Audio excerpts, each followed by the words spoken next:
Is it time for recess yet?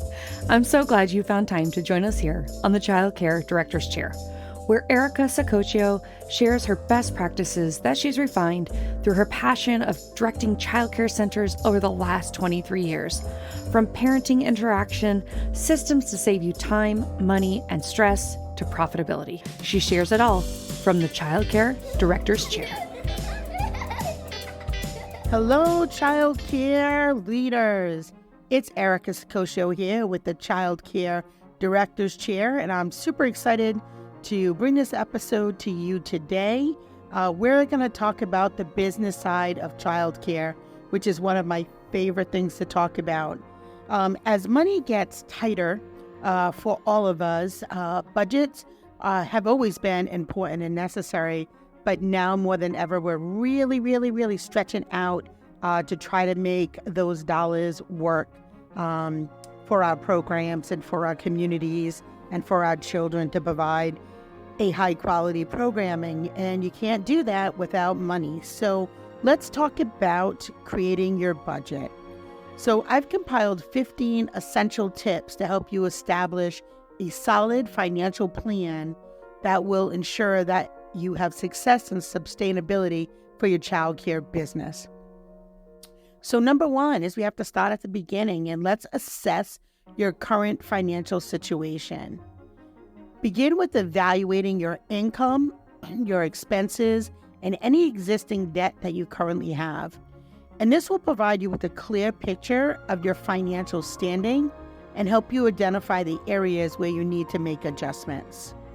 Once you've done that, then you need to set clear financial goals and determine what you want to achieve with your childcare program, whether it's expanding your services, improving your facilities, increasing enrollment, or having specific goals that will guide you during your budgeting decisions. I know at our program last year, we wanted to buy some new vehicles because the vehicles we had were pretty old. They still ran and they were great and they met all the safety requirements, but they really were pretty old. So we found it was time to get some new vehicles. So we purchased 2 additional vans.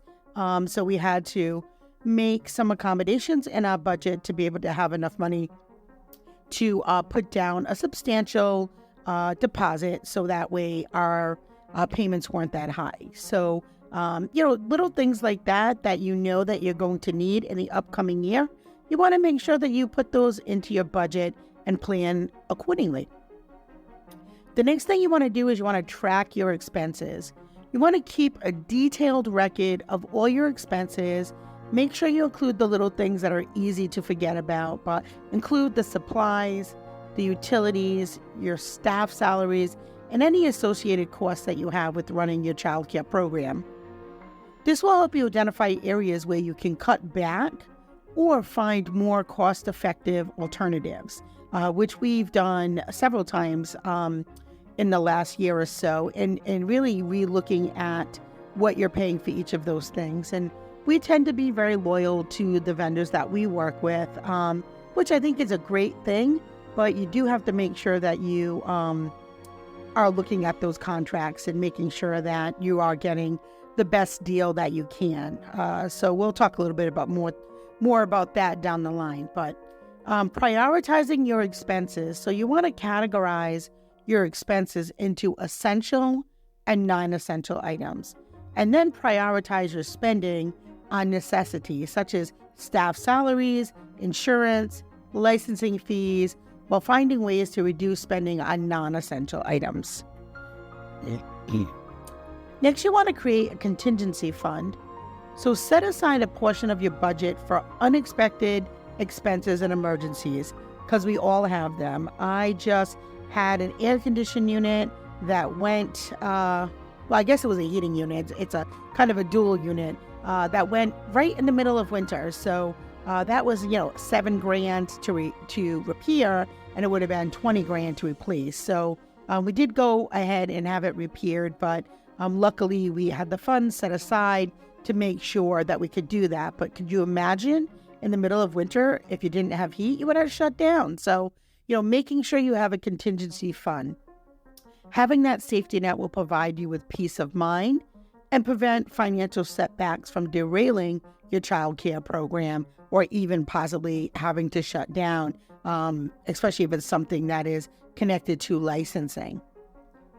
You want to also research funding options, like explore grants. In the last couple of years, there has been many grants and many subsidies available to help support the child care industry because they understand it has been struggling for quite some time.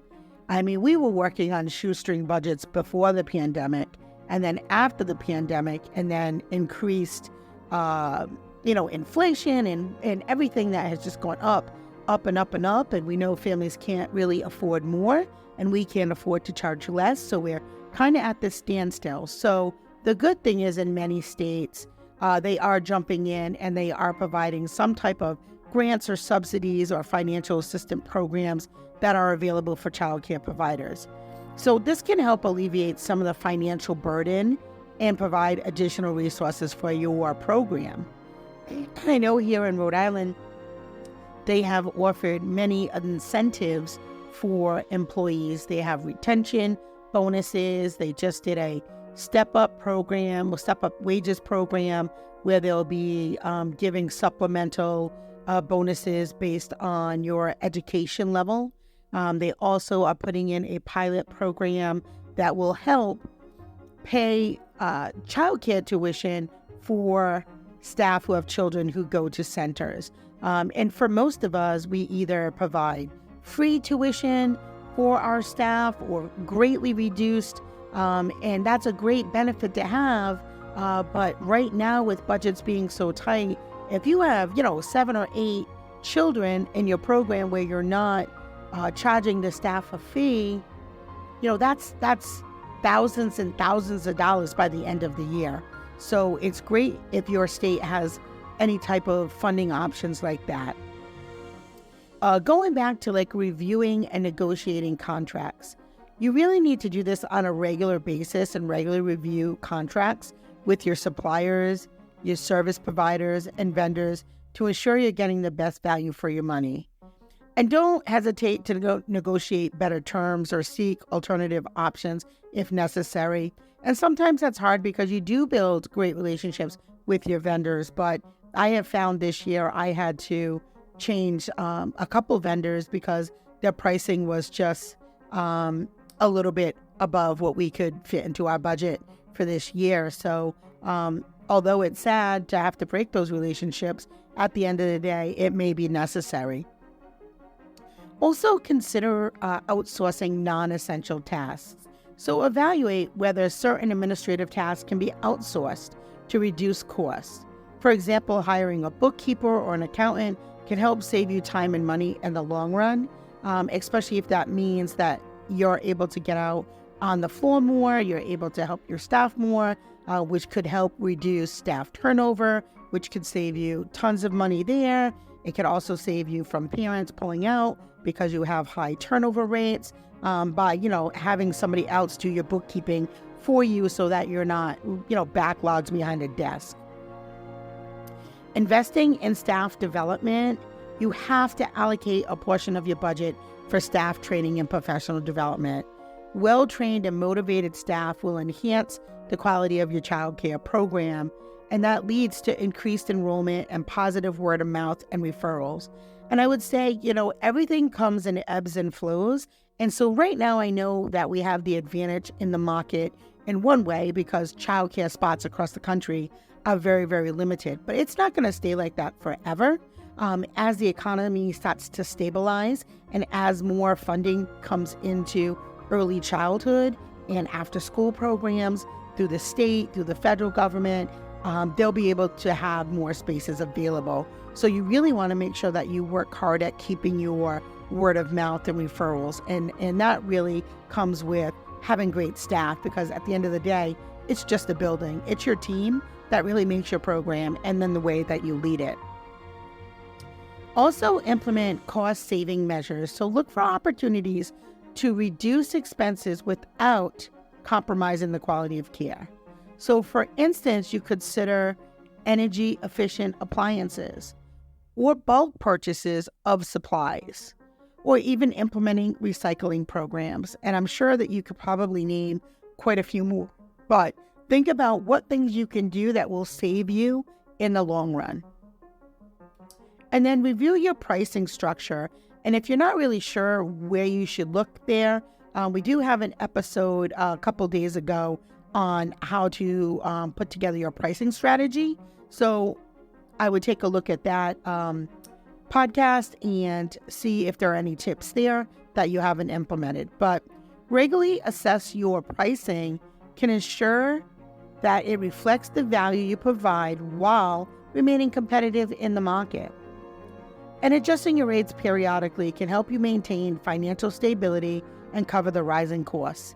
And I know it's really hard. I'm literally in the midst of doing that myself at my program. So I definitely practice what I preach in these podcasts. And I feel like if you are a savvy business owner, you understand the necessity of that. You may even want to put that in your parent handbook, that once a year you will be evaluating the cost of tuition. And then if you do get some additional funds or bonus money or things like that, where you can provide some type of relief for the families who really need it through a sliding scale or a scholarship, then go ahead and do that. But if you don't have the money and you're not savvy, you're not going to be able to help anybody. So you might want to take that into consideration.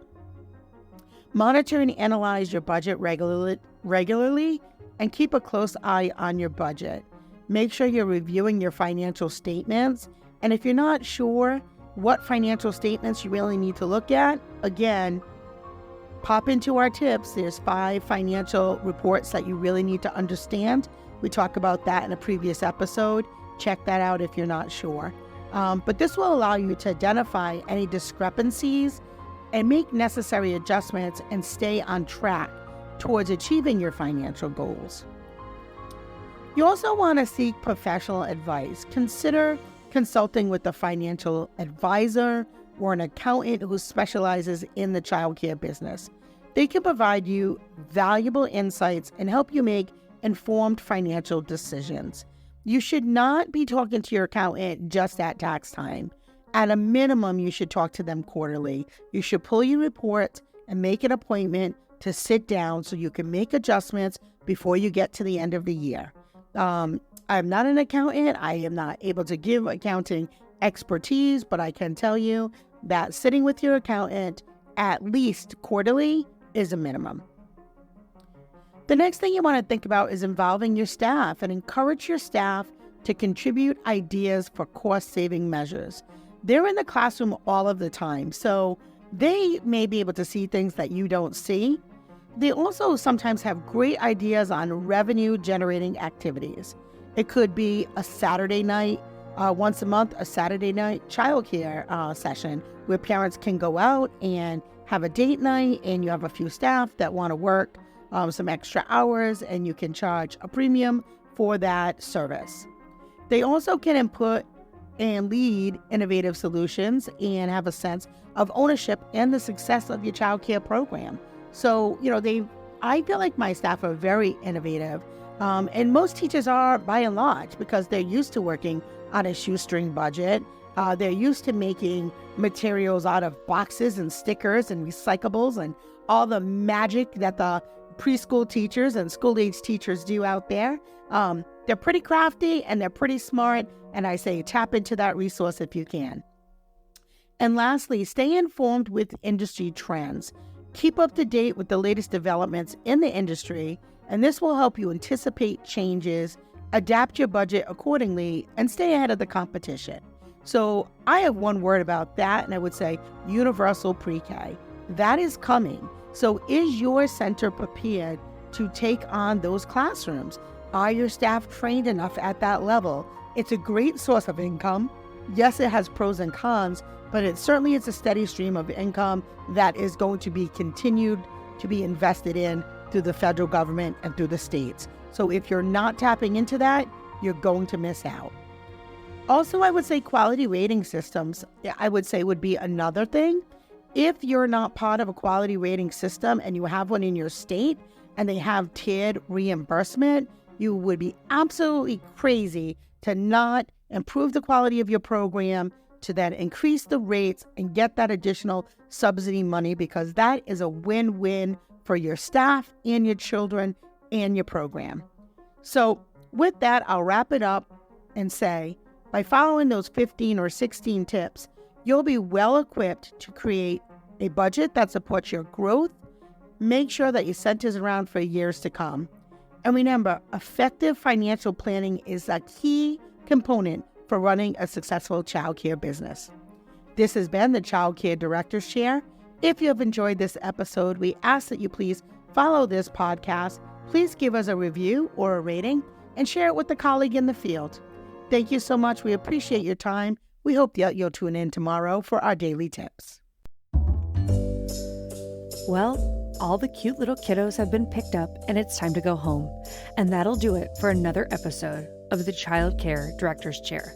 Please leave a review so Erica knows the information is helping you to manage and improve your childcare centers. Remember to subscribe to get the latest episode from Erica's Childcare Director's Chair.